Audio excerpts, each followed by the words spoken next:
Kemudian saya mengambil satu pendapat dari Stephen Kamis tadi, ya, Kamis yang saya sebutkan tadi, bahwa penelitian atau action research itu suatu bentuk perlahan melalui refleksi diri yang dilakukan oleh peserta kegiatan pendidikan tertentu dalam situasi sosial. Jadi maksudnya di sini termasuk pendidikan juga untuk memperbaiki rasionalitas dan kebenaran.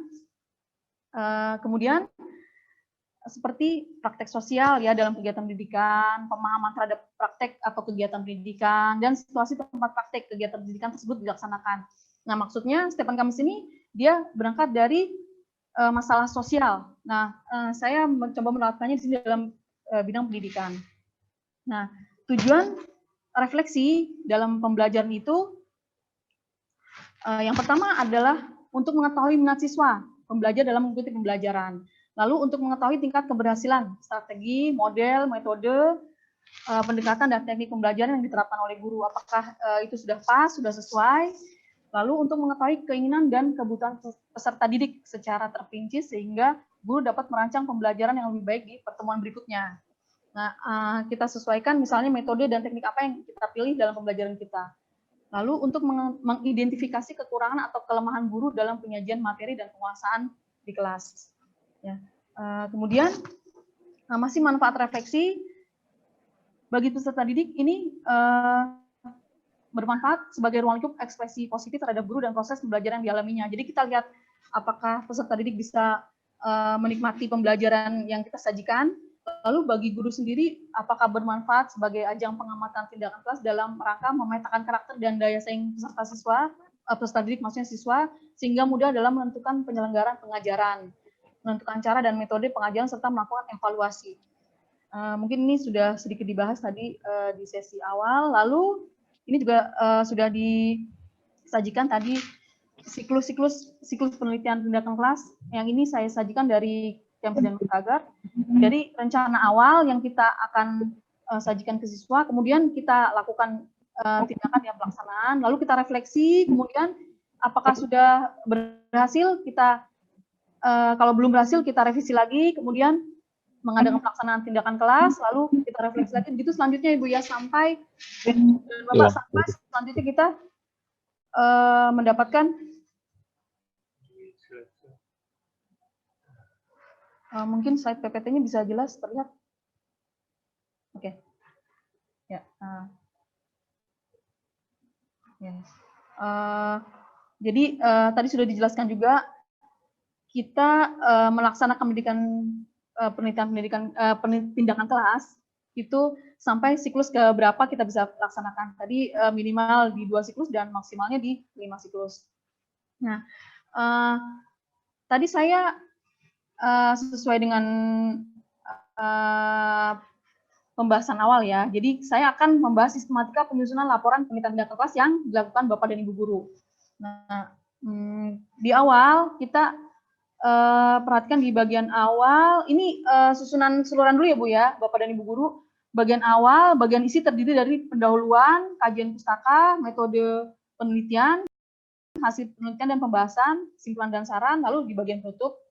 Nah, pertama saya akan membahas di bagian awal. Nah, di sini pada halaman judul kita buat singkat dan padat, maksimal 22 kata, judul penelitian jelas, dan gambarkan masalah yang akan diteliti, menggambarkan tindakan untuk mengatasinya, dan menggambarkan hasil yang diharapkan dan tempat penelitiannya. Saya akan memberikan contoh dari halaman judul. Ibu dan Bapak bisa terlihat. Jadi dari laporannya, tolong diberikan penelitian terlihat Ibu.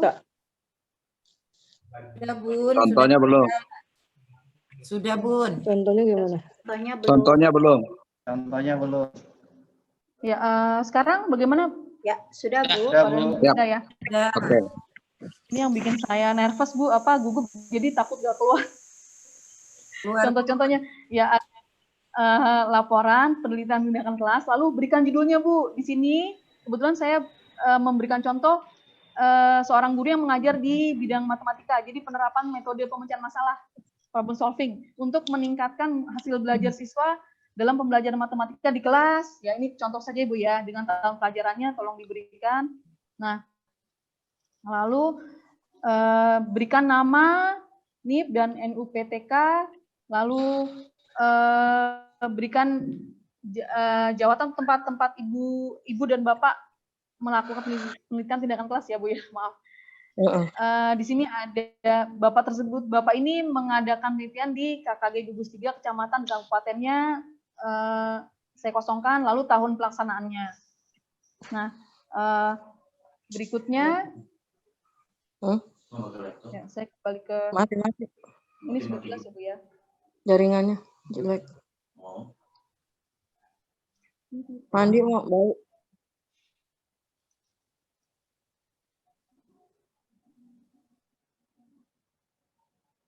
Ya, saya lanjut ya, Bapak dan Ibu, ke halaman pengesahan. Di halaman pengesahan ditandatangani oleh ketua peneliti, kepala sekolah, dan pembimbing atau pendamping. Jika ada, saya akan berikan contohnya. Sebentar ya Bu ya, ini saya coba share contohnya. Nah, ini lembar pengesahan Bu. Bisa dilihat Bapak dan Ibu guru? Bisa Bu. Bisa, oke. Jadi lembar pengesahan, kemudian laporan penelitian tindakan kelas, seperti tadi judulnya juga diberikan, kemudian nama Bapak dan Ibu guru, NIP dan NUPTK, lalu disetujui dan disahkan oleh di sebelah kiri guru pemandu, yang sebelah kanan guru pembimbing, lalu di paling bawah ini di bagian tengah ada kepala sekolahnya. Ya, dan untuk guru pemandu, pembimbing, dan kepala sekolah jangan lupa diberikan NIP juga atau NIG BDT. Jadi nomor-nomor yang ada di yang nomor-nomor sebagai nomor induk guru gitu ya, seperti itu. Nah, saya akan kembali ke PPT, kemudian ke abstrak dan kata kunci. Nah, abstrak ini adalah intisari dari hasil penelitian kita. Abstrak merupakan memuat latar belakang, tujuan penelitian, metode, hasil penelitian, dan kesimpulan yang diketik dalam satu spasi, dirumuskan dalam satu paragraf dengan jumlah kata kurang lebih 200 kata. Lalu kata kunci adalah ungkapan yang mewakili konsep atau gagasan yang menandai satu zaman atau satu kelompok, terdiri dari 3-8 kata, dan tidak mengulang judul, letaknya ada di bawah abstrak. Saya akan berikan contohnya Bu, saya akan share. Nah, seperti ini contoh dari PTK, abstrak PTK, dan ini semua terdiri dari 179 kata. Jadi tidak sampai 200. Judulnya peningkatan penguasaan kosakata bahasa Indonesia melalui media gambar di kelas untuk tingkat SD ya Bu, lalu di Jakarta. Diadakan di Jakarta, nama, NIP, lalu tempatnya di mana. Nah, Ibu dan Bapak bisa perhatikan di sini untuk latar belakang, ini sudah mewakili semuanya ya, latar belakang, tujuan, metode, dan hasil temuan. Hasil temuan, jadi tolong dibuat seperti ini dengan ringkas, jadi intisari dari penelitian kita. Nah, kata kunci di sini, dia terdiri dari 4 kata ya, jadi maksudnya tadi kata kunci bisa terdiri dari 3-6 kata atau 8 kata. Nah, nanti bisa di-share ya Bu ya. Nanti sambil berjalan mungkin ada yang ditanyakan.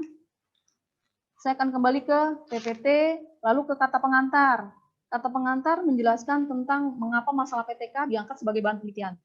Ucapan terima kasih kepada pihak-pihak yang membantu penelitian, dan harapan kepada pihak-pihak yang membaca laporan penelitian.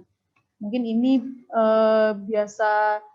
sudah biasa dibuat ya Ibu Bapak ya. Seperti kata pengantar di karya tulis ilmiah yang lain juga seperti ini. Jadi ucapan-ucapan terima kasih, lalu ucapan atau harapan yang selanjutnya bisa ditulis di sini, di kata pengantar. Lalu saya akan kembali lagi ke PPT. Nah, ini tadi di bagian awal Ibu ya, terdiri dari halaman judul, halaman pengesahan, abstrak dan kata kunci, lalu kata pengantar. Lalu saya beralih ke bagian isi. Bagian isi memuat 5 bab penting, yaitu pendahuluan. Yang pertama pendahuluan, kedua kajian pustaka, ketiga metodologi penelitian, keempat hasil penelitian dan pembahasan, serta simpulan dan saran. Nah, di bab 1 pendahuluan ini di awal kita bicara tentang latar belakang. Nah, latar belakang ini berisi tentang realitas yang terjadi ya Bu ya. Jadi deskripsi masalah pembelajaran, penjelasan tentang proses atau kondisi yang sebenarnya terjadi, penjelasan tentang dugaan yang menjadi penyebab permasalahan, lalu dukung dengan data awal yang menunjukkan penyebab terjadinya masalah. Misalnya yang pernah saya lakukan itu di kelas pengajaran bahasa, kemampuan percakapan atau berbicara mahasiswanya itu kurang meningkat. Maka apa yang terjadi di kelas? Nah, pentingnya masalah dipecahkan, tindakan yang akan diberikan pada subjek dan alasannya bisa diperkuat dengan teori. Saya akan memberikan contoh. Nah, ini sebenarnya saya ambil dari pendahuluan atau latar belakang yang dengan judul yang sama tadi. Yang tadi saya share tentang pengajaran matematika ya. Lalu di sini dijelaskan Bapak dan Ibu seperti ini, misalnya hambatan dan kesulitan apa yang dialami di kelas. Nah, ini disebabkan beberapa faktor, misalnya keadaan siswanya bagaimana gitu ya Bu ya. Di sini nanti bisa di-share. Mungkin kondisi kelasnya bisa macam-macam, jadi saya tidak bahas dari atas sampai bawah di latar belakang, kemudian di perumusan masalah. Nah, perumusan masalah ini berisi beberapa pertanyaan yang akan terjawab setelah tindakan selesai dilakukan. Masalah harus dirinci sehingga tidak terlalu umum. Masalah juga dirumuskan dalam kalimat naratif, baik berupa pertanyaan ataupun problematis. Isinya menjelaskan tentang definisi, asumsi, dan lingkup yang menjadi batasan penelitian. Saya akan berikan contoh Bu dari judul yang sama tadi dan latar belakang yang sama. Rumusan masalahnya dijelaskan seperti ini. Rumusan masalah yang diangkat dalam kajian ini adalah, gitu ya, misalnya tadi problem solving ya Bu. Apakah metode pemecahan masalah dapat meningkatkan pemahaman matematika di sekolah dasar? Nah, bisa dirinci. Jadi beberapa pertanyaannya bisa dirinci ke bawah. Kemudian setelah dari rumusan masalah, kita ke tujuan penelitian. Tujuan penelitian harus dinyatakan secara operasional, tujuan penelitian harus menunjukkan apa yang ingin dicapai melalui penelitian tindakan kelas. Nah, saya akan berikan contoh masih dari judul yang sama tadi, dengan rumusan masalah, kita lihat di bawah setelah rumusan masalah ada tujuan penelitian, maka tujuan penelitian ini adalah, jadi seberapa keberhasilannya ya untuk menerapkan metode problem solving terhadap peningkatan pemahaman matematika. Seperti yang tadi diuraikan dari judul, latar belakang, ya, yang sudah dipaparkan sebelumnya. Lalu ke manfaat penelitian. Nah, manfaat penelitian ini berisi uraian tentang manfaat yang dapat diperoleh dari penerapan PTK yang akan kita lakukan. Manfaat harus menggambarkan apa yang dapat diperoleh jika penelitian sudah dilakukan.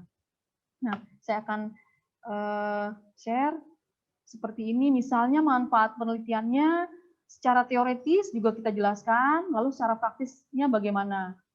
Ya, ini mungkin tidak saya bacakan lagi ya Bapak dan Ibu, karena mungkin kondisi di kelas dengan apa yang kita ajarkan bidangnya berbeda. Ini salah satu contoh dengan bidang matematika.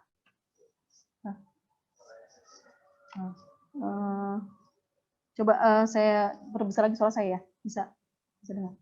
Ya. Lalu ke slide berikutnya di bab 2. Nah, kita lihat kajian pustaka. Mohon izin Ibu, ada pertanyaan sebelum lanjut ke bab 2. Iya, iya. Oke, baik. Tadi ada sedikit pertanyaan di beberapa slide sebelumnya. Pertanyaannya adalah, bolehkah PTK untuk pelaksanaannya ditinjau dari berbagai mata pelajaran? Karena selama ini PTK untuk SD meliputi satu mata pelajaran saja. Mohon penjelasannya, Ibu. Terima kasih. Maaf, boleh tahu yang kalau di SD itu biasanya bidangnya apa ya? Kalau di SD. Enggak, karena setahu saya. Untuk kelas rendah tematik, Bu. Oh, iya. Tematik ya. Tidak. Kalau menurut saya ini bisa digunakan di berbagai macam bidang pelajaran, Ibu. Misalnya yang saya sudah baca itu untuk tingkatan SD, kalau ini untuk tematik ya, kalau untuk tingkatan SD itu bisa dibahas, kan ada bahan ajar nih Ibu, jadi bahan ajarnya bisa dilihat, lalu bisa juga dilaksanakan penelitian tindakan kelas. Atau saya mohon izin share Prof. Agus ya, nanti dibantu Prof. Agus. Prof. Agus, maaf, bisa kasih pendapat Ya, juga. untuk kelas rendah di SD, kelas rendah atau kelas bawah ya, memang itu tematik ya. Nah, tema-tema itu sebut bisa juga PTK. Jadi, misalnya tema tentang teman, ya kalau di kelas 1 itu ada tema tentang diriku, tema tentang temanku, tema Budi tentang pekerti. budi pekerti ya Bu. Nah, di tema-tema itu teman-teman ketika mengajarkan tentang tema budi pekerti misalnya ya, itu bisa meng-create bagaimana untuk meningkatkan karena dari pengalaman-pengalaman sebelumnya di tema budi pekerti itu nilainya selalu rendah misalnya ya. Lalu dilihat setelah dilihat ininya barangkali karena kekurangan contoh gitu ya. Karena kalau bicara budi pekerti kan uswatun hasanahnya itu penting. Maka kemudian teman-teman bisa mengkreasi sebuah bahan pembelajaran berbasis video misalnya, diputar. Nih contoh dari anak-anak yang berbudi pekerti baik. Nah, dalam contoh yang tadi saya sampaikan, itu ada teman-teman bikin grup namanya Mari Tirukan Learning Center ya. Jadi kita mengajarkan bagaimana perilaku baik itu disajikan dalam bentuk lagu. Kalau biasa kan diceramahkan biasa nih, maka kita dalam konteks perilaku itu dibuatlah lagu supaya anak-anak mudah menerima, mencerna itu, lalu dia mudah untuk menunjukkan unjuk kerjanya ketika ditanyakan tentang perilaku-perilaku baik. Jadi pada tema-tema tertentu PTK ini bisa dilakukan. Terima kasih Bu Suryani. Terima kasih Prof. Agus. Saya membayangkan bahwa ini ke masing-masing bidang gitu ya. Ya tapi benar juga bisa dilaksanakan di bidang-bidang tersebut. Ya, terima kasih. Bisa saya lanjutkan ya, Silakan. Bapak dan Ibu Guru. Tadi Silakan, sampai silakan. di kajian pustaka. Lalu di sini dari awal lagi ya Bapak dan Ibu Guru. Jadi kajian pustaka itu mendasari tindakan untuk memecahkan masalah penelitian. Lalu untuk selanjutnya kita mengemukakan teori, ya, hasil temuan dan bahan penelitian lain yang mendukung pilihan tindakan kita. Misalnya saya akan share contohnya. Nah, tadi jika kita ingin melakukan penelitian tindakan untuk bidang matematika, misalnya pembahasannya di sini bisa pembelajaran matematika di sekolah dasar, lalu metode pemecahan masalah atau problem solving itu apa, materi dan bahan ajarnya bagaimana, lalu implementasi pembelajarannya. Nah, ini bisa dikembangkan teorinya misalnya dari pembelajaran matematika di sekolah dasar, lalu hakikat pembelajarannya bagaimana, nanti dikembangkan dari A, B, C, dan sampai poin D tersebut. Mungkin untuk ini hanya contoh saja, jadi bisa dilihat dari bidang-bidang yang lainnya juga. Kemudian setelah itu kita lihat kemutakhiran dan relevansi bahan pustakanya. Jadi kalau bisa ambil yang referensi yang terbaru. Kemudian pada akhir kajian pustaka dapat dirumuskan hipotesis tindakan. Nah, hipotesis tindakan ini harus menyatakan intervensi yang akan dilaksanakan dan hasil dari pelaksanaan penelitian tindakan kita. Saya akan share dulu. Nah, ini contohnya ya, Bapak dan Ibu. Tadi ini bidangnya yang lain, yaitu di bahasa Indonesia, peningkatan penguasaan kosakata bahasa Indonesia melalui media gambar di sekolah. Nah, ini bisa kita lihat kajian pustakanya. Lalu, nah hipotesisnya ini misalnya dia menyatakan bahwa hipotesis tindakan dari penelitian ini adalah dengan menggunakan media gambar, maka dapat meningkatkan penguasaan kosakata bahasa Indonesia siswa kelas misalnya kelas 2, kelas 3, atau kelas berapa ya, nanti bisa kita lihat. Nah, sebenarnya pemilihan teknik ini apa saja bisa, bukan hanya media gambar. Bisa shading panel atau flashcard atau lainnya. Nah, kemudian saya kembali lagi ke kajian pustaka. Tadi ini sudah Ajan, Bu. Ajan.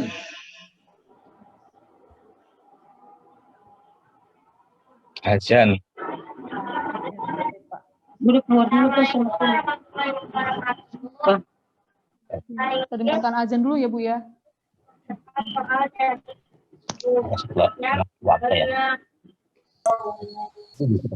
Baiklah, kita skor sejenak untuk pisau itu dong, azan.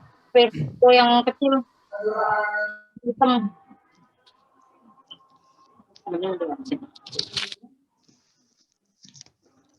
Buat ngupas minggi.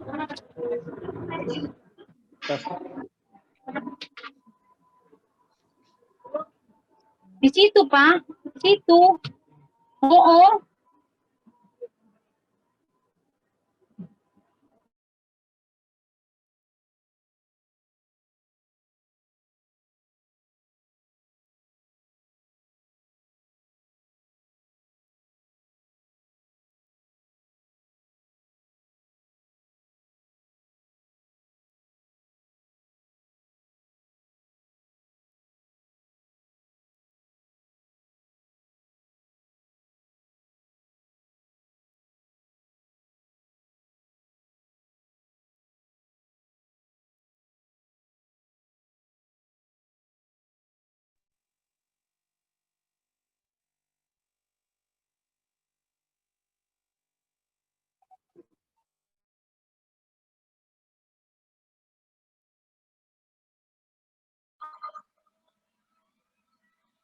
أشهد أن محمدا رسول الله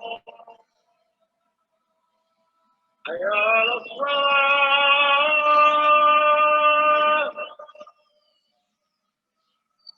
حي على الصلاة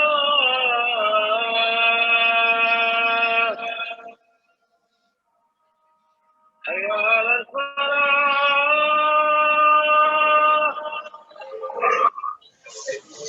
حي على الفلاح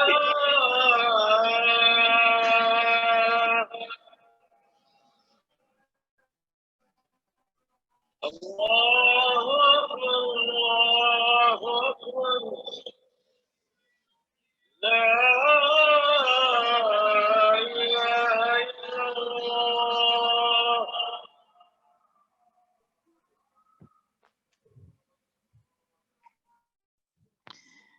Baiklah, pelatihan akan kita lanjutkan. Ibu Suyanti, silahkan.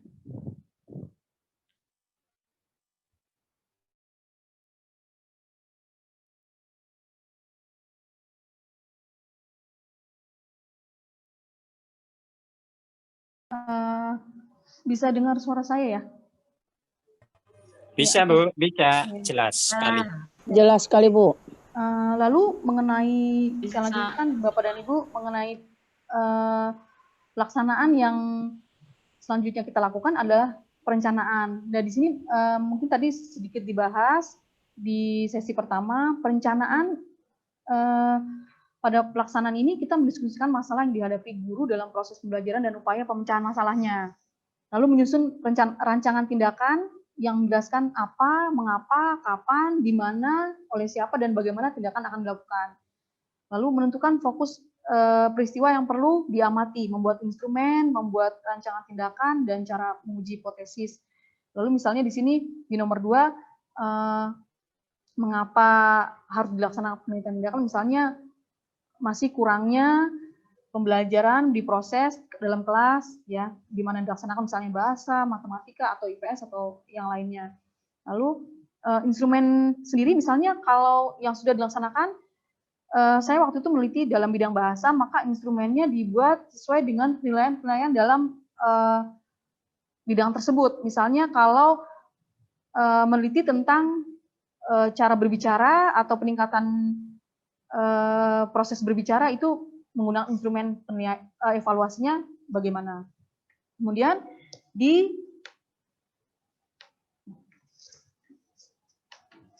nggak bisa maju.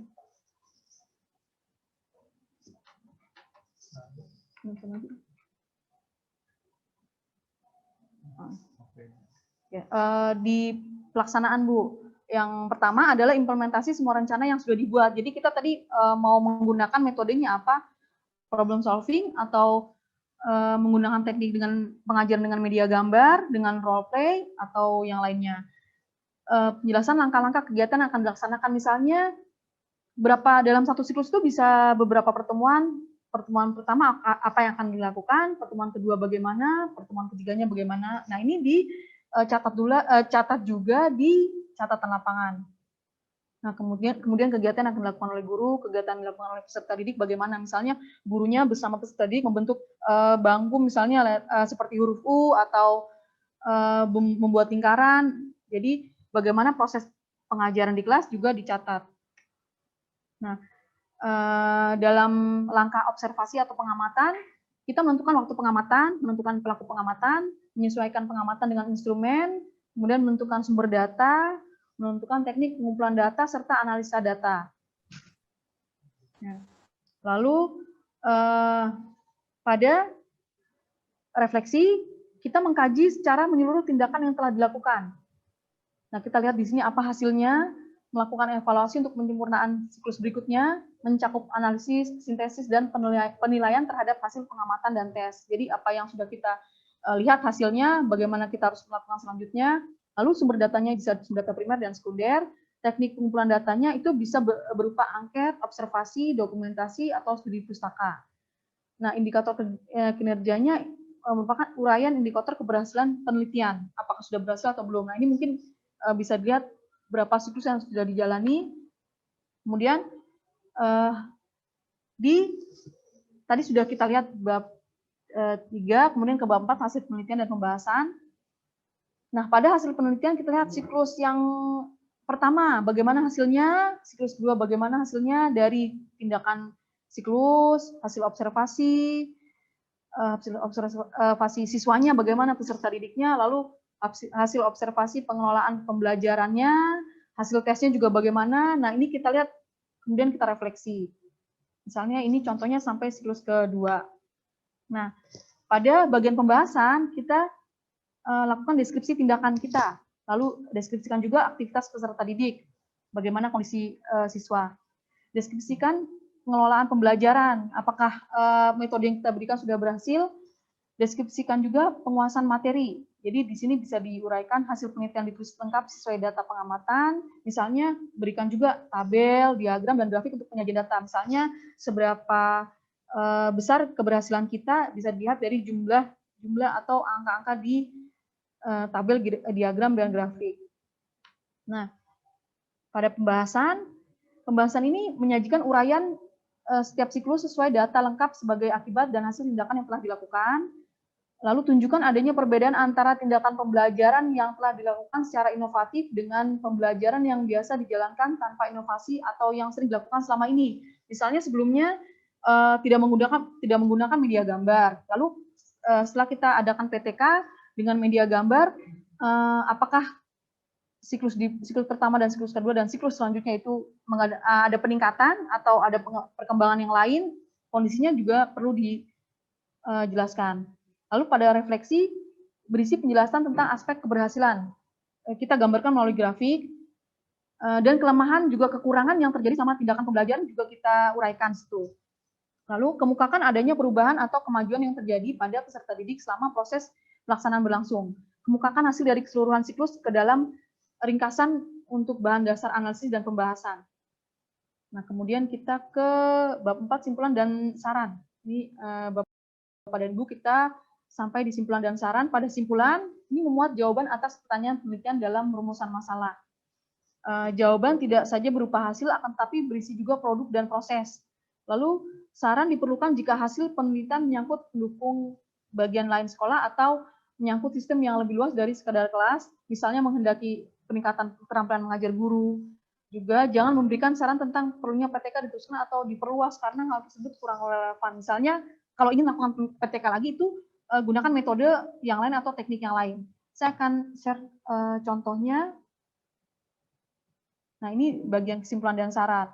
Nah, tadi seperti contoh judul, lalu bab 1-nya sudah dipaparkan pada latar belakang, permasalahan, dan manfaat penelitian. Ini kesimpulannya, jadi sebelum menggunakan metode problem solving tadi, KKM-nya belum memenuhi syarat. Misalnya ada yang tidak lulus 13 orang dari ini, mungkin dari pretestnya ya Bu ya. Sebelum melaksanakan PTK ada tes pelaksanaan dulu. Lalu aktivitas belajarnya misalnya dengan menggunakan problem solving, siswa menjadi lebih aktif gitu. Nah, setelah menggunakan metode problem solving, maka KKM-nya meningkat, misalnya, maksudnya siswa yang memenuhi KKM itu meningkat jumlahnya. Lalu saran-saran juga diutarakan, misalnya dengan melihat hasil peningkatan belajar siswa, prestasinya bisa dilihat, lalu menggunakan problem solving dalam pembelajaran matematika, saran selanjutnya apa. Nah, ini hanya contoh saja, nanti mungkin bisa di-share oleh panitia. Kemudian saya akan kembali ke PPT. Nah, ini bagian penutup ya, Bapak dan Ibu. Jadi daftar pustaka itu ditulis guna mendukung penelitian yang kita sudah laksanakan. Nah, daftar pustaka ditulis secara konsisten mengikuti urutan abjad dan mengikuti aturan tertentu. Misalnya di sini pakai sistem APA, nama penulis dibalik, misalnya nama family name-nya dulu gitu, nama belakangnya di depan, lalu judul buku ditulis miring, kota penerbit, lalu nama penerbitnya. Nah, ini mungkin saya kurang memberikan tahunnya di sini setelah judul setelah nama penulis itu ada judul ada tahun. Lalu kalau jurnal dan majalah nama penulis, tahun, nah seperti ini ya Bu ya, Bapak dan Ibu. Jadi tadi di atas nih yang buku itu buku teks juga ditulis tahun setelah nama penulis. Ada judul tulisan, nama jurnal atau majalah yang di italik, lalu nomor volumenya. Untuk hasil penelitian yang akan kita referensi, berikan nama peneliti, tahun, judul penelitian, jenis penelitian, sponsor atau sumber dana, dan kotanya. Nah, ini seperti contoh-contoh di bawah, misalnya Arifunto Suharsini, tahunnya, lalu judulnya prosedur penelitian, pendekatan praktik, kotanya Jakarta, nama penerbitnya dari Neka Cipta. Seperti ini ya, Bapak dan Ibu. Ini juga buku. Lalu, lampiran-lampiran, misalnya setelah mengadakan penelitian, jangan lupa berikan biodata penulis, lalu data penunjang hasil penelitian, foto-foto di setiap siklus yang sudah dilaksanakan, hasil lembar kerja siswa, misalnya tes apa yang diberikan pada pretest atau pada siklus pertama, tesnya bagaimana yang diberikan, pada siklus kedua juga, itu juga harus dilampirkan. Lalu data hasil observasi seperti catatan lapangan juga perlu dilampirkan, dan hasil belajar peserta didik. Ini sangat penting. Nah, saya akan memberikan contoh penulisan daftar pustaka di sini tadi dari judul yang sudah saya berikan juga, nama pengarang, tahun, lalu judul buku ditulis miring, kota, dan penerbitnya. Ini sampai di bawah untuk laporan-laporan juga seperti ini ya, Bapak dan Ibu. Ya, ini nanti mungkin bisa di-share. Saya akan kembali ke PPT. Nah, ini lampiran pada bagian penutup yang tadi saya sudah jelaskan. Biasanya kita memberikan RPP pada lampiran RPP, lalu RPP-nya lengkap dari siklus 1, siklus 2, dan seterusnya. Lembar kerja siswa juga, lembar evaluasi pembelajaran, instrumen observasi tindakan guru, lembar pengamatan, tadi kalau contohnya dengan media gambar. Lalu skor hasil penilaiannya, instrumen observasi pembelajaran, misalnya berisi aspek penilaian setiap siklus yang diberikan. Aspek penilaian tindakan guru, tindakan siswa, dan media gambar. Lalu catatan lapangan, selama observasi berlangsung di setiap siklus, foto selama pelaksanaan, gambar-gambar yang menunjang penelitian. Ini perlu dilampirkan. Nah, lalu ini contoh judul penelitian tindakan kelas yang dilampirkan pada webinar kali ini. Ini contohnya adalah contoh-contoh penelitian tindakan kelas, peningkatan penguasaan kosakata bahasa Indonesia melalui media gambar. Lalu ada peningkatan keterampilan bercerita siswa di kelas 7B. Ini daerah Sleman dengan menggunakan media boneka tangan. Lalu ada peningkatan kemampuan keterampilan berbicara siswa kelas 5 SD di Bualemo itu melalui metode diskusi kelompok. Lalu, nah ini pernah saya lakukan sendiri, penelitian tindakan kelas, peningkatan keterampilan berbicara bahasa Jepang melalui teknik role play. Lalu, berikutnya ada penerapan model pembelajaran cooperative learning untuk meningkatkan hasil pembelajaran pada materi Microsoft Excel. Ini untuk mata pelajaran TIK. Kemudian ada judul yang lain, upaya peningkatan hasil belajar biologi siswa kelas 10 di Lubuk Lingga menggunakan model pembelajaran student facilitator and explaining. Nah, ini hanya contoh-contoh saja. Kita bisa melihat teknik apa yang kita perlukan di kelas. Misalnya, saya pernah melaksanakan dengan teknik role play. Mungkin selanjutnya saya akan melaksanakan dengan teknik untuk peningkatan berbicara itu misalnya ceramah atau diskusi dan sebagainya. Lalu referensi yang saya ambil ini Bapak dan Ibu nanti bisa lihat di sharing PPT yang akan diberikan oleh panitia. Lalu sampai di sini dulu Pak Moderator, saya kembalikan ke Pak Muhammad. Terima kasih Bapak dan Ibu Guru. Terima kasih Pak Aziz.